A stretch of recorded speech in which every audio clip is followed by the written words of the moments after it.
Hello বন্ধুরা, আমি সুরজিৎ। আর আজ আমি এসেছি অ্যাবাউট লাভ মুভিটির এক্সপ্লেনেশন নিয়ে। গল্পটি একটি মেয়ে নিনাকে নিয়ে, যার হাজব্যান্ডের কাছে বিশেষ কোনো টাকা পয়সা ছিল না। বেশি টাকা পয়সা না থাকার কারণে নিনা অন্য পথ ধরে এবং একটি ব্যাংক ম্যানেজারের সাথে তার সম্পর্ক শুরু হয়ে যায়। এরপর আগে কি হবে তা আমরা এক্সপ্লেনেশন করব। So let's start the explanation. মুভিটি শুরু হয় নিনাকে দেখিয়ে, যেখানে সে একটি সুপারমার্কেটে শপিং করতে যায়, কিন্তু দেখা যায় তার জিনিসগুলো কেনার পর সেগুলো তার বাজেটের মধ্যে আসছে না। নিনা তখন সেখান থেকে কিছু জিনিস কমিয়ে দেয়। এই সিনটা থেকে আমরা বুঝতে পারি নিনার টাকার কতটা প্রয়োজন। সেখান থেকে বাড়ি ফেরার পথে একজন বেশ ধনী ব্যক্তি নিনার জামা কাপড় নোংরা করে ফেলে। সেই ব্যক্তিটি তৎক্ষণাৎ বাইরে এসে নিনার কাছে ক্ষমা চায়। এমনকি সে তার ভুলের জন্য নিনাকে $1,500 দিতেও প্রস্তুত হয়ে যায়। কিন্তু নিনা মনে করে যে সেই ব্যক্তিটি তাকে সত্যি সত্যি টাকা দেবে না, তাই নিনা তাকে কথা শুনিয়ে বাড়ি ফেরে। নিনার বিয়ে হয়েছিল একজন কলেজের শিক্ষক সাসার সাথে। একদিন হঠাৎ করে ব্যাংকের থেকে সাসার নামে একটা চিঠি আসে। সেখানে বলা হয়েছিল সাসা তার লোন শোধ করতে পারেনি এবং সে যদি লোন না শোধ করতে পারে তবে তার বাড়িটি হাতছাড়া হয়ে যাবে। চিঠিটি আসার পর সাসা টেনশনের মাথায় ব্যাংকের রাগ নিনার ওপর প্রকাশ করে ফেলে এবং তাকে ঠিক সময় লোনের কথা মনে না করানোর জন্য ইনসাল্ট করে। কিন্তু আসল কথা হলো যে সাসা কোনোদিনই নিনাকে তার লোনের কথা বলেনি। এটা শুনে নিনা কাঁদতে শুরু করে। সাসা নিজের ভুল বুঝতে পেরে ভালোবেসে ক্ষমা চায় এবং তারা ইন্টিমেট হয়। অন্যদিকে আমরা সেই ধনী ব্যক্তিটির কথা জানতে পারি। তার নাম ছিল সাগরে এবং তার স্ত্রীর নাম তামারা। তাদের একটি ছেলেও ছিল। সার্গে তার স্ত্রীকে কোথাও বাইরে ডেটে নিয়ে যেতে চায়, কিন্তু তামারা তার সাথে কোথাও যেতে রাজি হয় না। তামারার বক্তব্য ছিল যে নিজের কাজের জন্য সার্গে কোনোদিনই তাদের সময় দিতে পারতো না।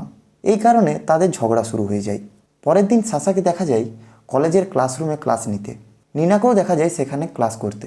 ক্লাস চলাকালীন নিনার বন্ধু সারা সাসার সম্বন্ধে তাকে নানা অদ্ভুত ধরনের প্রশ্ন করছিল। সারার কথা শুনে বুঝতে পারা যায় সে সাসাকে পছন্দ করত। কলেজ শেষে সাসা নিনাকে ব্যাংকে পাঠায়। তার ইচ্ছে ছিল নিনা যাতে ব্যাংকের কাজটি করে দেয়, যাতে ব্যাংকের থেকে তারা আরও কিছু সময় পায়। নিনা ব্যাংকে এলে তার ব্যাংক ম্যানেজার সার্গের সঙ্গে দেখা হয়। নিনা তৎক্ষণাৎ বুঝতে পারে যে সার্গে সেই ব্যক্তি যে নিনার জামা কাপড়ে কাদা দিয়ে নোংরা করে ফেলেছিল। ব্যাংকের লোকেদের মিটিং এক চাইনিজ ভদ্রলোকের সাথে ফিক্স হয়েছিল, তাই তারা ট্রান্সলেটিংয়ের জন্য নিনাকে চাইছিল। অন্যদিকে সাসা এক্সট্রা টাকা কামানোর জন্য সিটি গাইডের কাজ করছিল। অন্যদিকে ব্যাংকের সেই চাইনিজ লোকটির ক্যাসিনোতে গেম খেলার শখ ছিল, তাই স্বভাবত নিনাকেও সেখানে যেতে হয়। সেখানে সার্গে নিনার কাজে খুশি হয়ে তাকে 2টো ক্যাসিনো চিপ দেয়। নিনার চিপস প্রয়োজন ছিল না, কিন্তু সার্গে সেগুলো ফেরত নেয় না, তাই নিনা সেই চিপস 0 নম্বরে সেট করে। লাকিলি সে জিতেও যায়। এটা দেখে সবাই খুব সারপ্রাইজডও হয়ে যায়। নিনা $7,000 জিতে যায়। সার্গের মানা করা সত্ত্বেও নিনা তার সব চিপস আবার নম্বর 0তে সেট করে, কিন্তু সে এবার হেরে যায়। এইসব দেখে সকলের মনে হয় নিনাকে সার্গে পছন্দ করতে শুরু করে। এরপর নিনা সার্গের সাথে ব্লোয়িং খেলতে যায়। সেখানেও তারা দুজনে খুব আনন্দের সময় কাটায়। এরপর সার্গে নিনাকে ডিনারের জন্য নিয়ে যায়। সেখানেও তাদের মধ্যে অনেক কথাবার্তা হয়। মাঝে নিনা তার লোনের কথা তুললেও সার্গের এই সময় বিজনেসের কথা পছন্দ হয় না। কথায় কথায় সার্গে নিনাকে বলে যে সে তার সাথে একটি রাত কাটাতে চায়, যেটি নিনার পছন্দ হয়নি, এবং সে রাগ করে সেখান থেকে চলে আসে। বাড়ি এসে নিনা সমস্ত দিনের ঘটনা সার্গেকে বলে। সে এটাও বলে যে সে $7,000 জিতে সেটা লস করে ফেলে। এই কথাতে সাসা রেগে যায় এবং বলে $7,000 তার কাছে অত্যন্ত মূল্যবান ছিল এবং নিনার এইভাবে সমস্ত কিছু হারিয়ে দেওয়া তার একেবারেই পছন্দ হয়নি। এই সিন থেকে আমরা বুঝতে পারি সাসা নিনার থিঙ্কিং ফিলিংসের কোনো রেসপেক্ট করে না। পরের দিন সমস্ত ঘটনাটা সে সারাকে বলে। সারা নিনার কথা শুনে বুঝতে পারে যে নিনা সার্গেকে পছন্দ করতে শুরু করেছে, কিন্তু নিনা এখনও সাসার প্রতি লয়াল ছিল। অন্যদিকে সার্গের নিনার কথা মনে পড়ছিল, তাই সে তাদের ক্যাসিনোর ফুটেজগুলো দেখছিল। সাসা ব্যাংকের লোন শোধ করার জন্য প্রায় দিনের 12 ঘন্টা কাজ করছিল। এরপর ব্যাংক থেকে আরও একটি লোনের চিঠি আসে, যেখানে বলা হয় সাসা যদি জলদি ব্যাংকের লোন শোধ না করে তবে তার উপর কেস করবেন। নিনা যেমন করে হোক সার্গেকে সাহায্য করতে চায়। নিনার কাছে তখনও সার্গের নাম্বার ছিল এবং সার্গেই তাদের একমাত্র সাহায্য করতে পারত, কিন্তু তার বদলে নিনাকে তার সাথে এক রাত কাটাতে হতো। নিনা এই মুহূর্তে কী করবে তাই ভাবতে শুরু করে।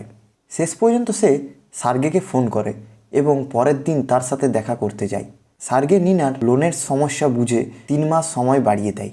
তারপর তারা কাছাকাছি আসে, কিন্তু ইন্টিমেট হওয়ার জন্য সার্গে তাকে কোনো রকম ফোর্স করে না। তার অর্থ নিজেদের মধ্যে ইন্টিমেট হওয়া তাদের নিজেদের ডিসিশন। ওখান থেকে নিনা শীঘ্রই বাড়ি ফিরে আসে যাতে সাসা সন্দেহ না হয়। বাড়ি আসতে সাসা তাকে বলে ব্যাংক থেকে তাদের সময় বাড়িয়ে দেওয়া হয়েছে, এমনকি ইনস্টলমেন্টের টাকাও কম করে দেওয়া হয়েছে।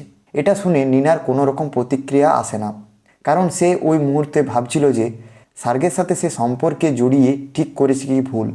অন্যদিকে সার্গে এবং তামারার ঝগড়া শুরু হয়, কারণ সার্গের জামা থেকে লেডিস পারফিউমের গন্ধ আসছিল, যেটা থেকে তামারা খুব সহজেই বুঝতে পারে যে সার্গে কোনো মেয়ের সাথে ফুর্তি করে এসেছে। পরের দিন নিনা কলেজেও ভীষণ চুপচাপ হয়ে পড়ে, কারণ সে তার অ্যাফেয়ারের কথাই ভাবছিল। তখনই নিনার কাছে সার্গের ফোন আসে এবং সে নিনার সাথে আবার দেখা করতে চাইছিল, কিন্তু নিনা দেখা করতে রাজি হয় না। তবুও সার্গে বলে সে অপেক্ষা করবে। নিনা আবার তাই সার্গের কাছে আসে এবং তারা আবার ইন্টিমেট হয়। তারা ডিসাইড করে যে প্রত্যেক সপ্তাহে তারা দেখা করবে।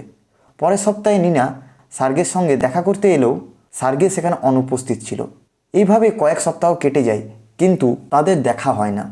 আসলে সার্গের ছেলের অসুস্থ ছিল, তাই সার্গে তার সাথে সময় কাটাচ্ছিল, কিন্তু নিনা এই কথা জানতো না। নিনার জন্মদিনের দিনে সারা তাদের বাড়িতে আসে, সেখানেও নিনা খুব চুপচাপ হয়ে থাকে। যখনই কেউ তাকে ফোন করতো সে ভাবতো সার্গেই তাকে ফোন করছে। সার্গে যেখানে যাওয়া আসা করতো নিনা তাকে লুকিয়ে লুকিয়ে দেখতো। এই থেকে বুঝতে পারা যায় যে নিনা সার্গের প্রেমে পড়েছিল। সাসা নিনাকে এই অবস্থায় দেখতে পারছিল না। তার মনে হচ্ছিল নিনা হয়তো অসুস্থ, তাই সে নিনাকে হাসপাতালে নিয়ে যায়। হসপিটাল থেকে বাড়ি আসার পর সাসা নিনার ভালোভাবে যত্ন নিতে থাকে। তারপর সে রোম্যান্টিকভাবে নিনার কাছে আসতে শুরু করে এবং সে নিনার সাথে ইন্টিমেট হতে চাইছিল। এই কথাতে নিনা রেগে যায় এবং ভুলবশত বলে ফেলে যে তার বাইরে অন্য একজনের সাথে অ্যাফেয়ার চলছে। এটা শুনে সাসাও প্রচণ্ড রেগে গিয়ে নিনাকে যা ইচ্ছা তাই কথা শোনায় এবং নিনাকে বাড়ি থেকে বার করে দেয়। নিনা সার্গেকে ফোন করে তার সাথে দেখা করতে বলে এবং এখনও অবধি যা হয়েছে তা বলে। সার্গে যেহেতু অনেক বড় লোক ছিল, তাই সার্গে নিনাকে নতুন একটি ফ্ল্যাট দেয়। পরের দিন নিনা সারাকে তার নতুন বাড়িটি দেখাতে নিয়ে আসে এবং সারা তাকে প্রশ্ন করে সার্গে নিনাকে বিয়ে করবে কি না। এই সম্বন্ধে নিনাও কিছু জানতো না। অন্যদিকে নিনাকে ভুলে যাওয়ার জন্য সাসা প্রচণ্ড মদ্যপান করতে থাকে এবং কিছু গুন্ডাদের পিটিয়ে নিজের রাগ ঠান্ডা করার চেষ্টা করে। পরের দিন সার্গে যখন নিজের পরিবারের সাথে সময় কাটাচ্ছিল, নিনা তাকে ফোন করে দেখা করতে বলে। তামারা সেই মুহূর্তে বুঝতে পারে যে সার্গের বাইরে অ্যাফেয়ার চলছিল, যদিও এটা কখনো না কখনো জানতে পারতো সে, কারণ তামারাও জানতো তাদের মধ্যে স্বামী স্ত্রীর মতো ভালো সম্পর্ক ছিল না। তামারা কেবলমাত্র তাদের ছেলের জন্য চুপ থাকতো। এরপর সার্গেকে দেখা যায় নিনার সাথে, যেখানে নিনা কথায় কথায় তাকে জিজ্ঞাসা করে সার্গের লাইফে তার কতটা দাম। সার্গে তাকে কিস করে এবং বলে সে তার জীবনে অত্যন্ত মূল্যবান। নিনা তাকে এই প্রশ্নটি করেছিল কারণ সে জানতে চাইছিল সার্গে তাকে বিয়ে করবে কি না। কিন্তু নিনা সার্গের কথায় অত্যন্ত খুশি হয়, কারণ যখন থেকে নিনা সার্গের সাথে সময় কাটাতে শুরু করে তখন থেকে সে রিয়েল লাভের মর্ম বুঝতে পারে, যে ফিলিংস কখনো তার সাসার প্রতি আসেনি। নিনার চলে যাওয়াতে সাসা সারার সাথে সম্পর্ক রাখতে শুরু করে।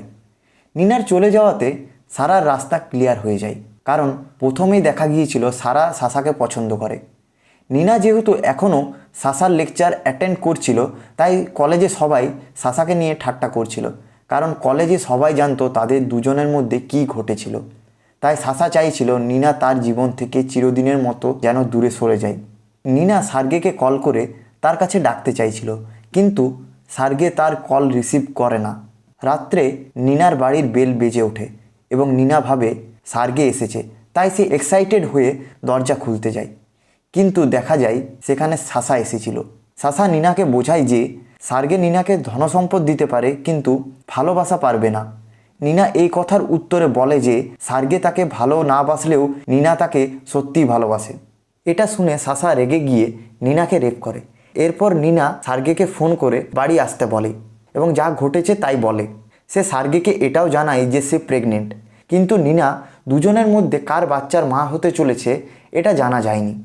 নিনা ক্লিয়ারলি সার্গেকে জানিয়ে দেয় যে সে তার সন্তানকে বড় করবে, তাতে সার্গে তাকে আপন করুক বা না করুক। সার্গে তাকে প্রমিস করে যে সে তার সন্তানকে কোনো জিনিসের অভাব হতে দেবে না। নিনা তার কাছে এটাই শুনতে চেয়েছিল। সার্গে বাড়ি ফেরার পর দেখে তামারা মদ্যপান করছিল। সার্গে তাকে বলে তার প্রেমিকা প্রেগনেন্ট। এই কথাতে তামারা কিছু রিয়্যাক্ট করে না এবং একদিক থেকে বোঝা যায় যে সে সার্গের প্রেমিকাকে অ্যাকসেপ্ট করেছে। অন্যদিকে নিনার সাথে দুর্ব্যবহার করার জন্য সার্গের কিছু লোক সাসাকে পেটায়। সাসার সাথে সারাও থাকতে শুরু করে, যেখানে সে সাসাকে নিজের স্বামীর মতোই কেয়ার করতে শুরু করে। একদিন সাসা সাগরেকে খুন করতে আসে, কিন্তু নিনা বাধা দেয়। খুব ভালোভাবে সে সাসাকে বুঝিয়ে নিনা যদি সেখানে না থাকতো সার্গের বডিগার্ডরা সাসাকে মেরে ফেলতো। এখান থেকে বোঝা যায় নিনার জন্যই সাসা প্রাণ ফিরে পায়। তারপর কিছু বছর পরের ঘটনা দেখা যায়। নিনার সন্তান এখন বড় হচ্ছে এবং সার্গে তার দুই স্ত্রীকেই সমানভাবে সময় দিচ্ছে। সার্গে তার স্ত্রীকে কোথাও বাইরে নিয়ে যেতে চায় দেখে নিনা তার মিটিং ক্যান্সেল করে সার্গের সাথে যেতে চায়।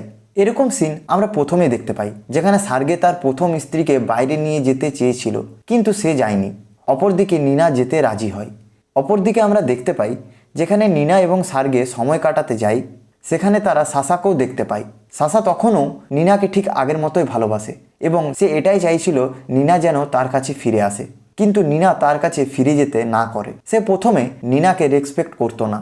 এরপর নিনা সাসাকে হোটেলে নিয়ে আসে, যেখানে তারা ইন্টিমেট হয়। সাসা তাকে বলে সে এখনও তার ফিরে আসার জন্য অপেক্ষা করবে। নিনা তাকে বলে সে নিজেকে পাল্টে ফেলেছে এবং কোনো মতেই সে আর ফিরে যাবে না, কারণ এভাবেই সে আনন্দে থাকবে। হোটেল থেকে বেরিয়ে নিনা কিছুটা ইমোশনাল হয়ে পড়ে, কারণ সাসা এখনও তার ফিরে আসার অপেক্ষা করে। এটা ভেবে তার পুরনো দিনগুলো মনে পড়তে শুরু করে। আর এখানেই সিনেমাটা শেষ হয়।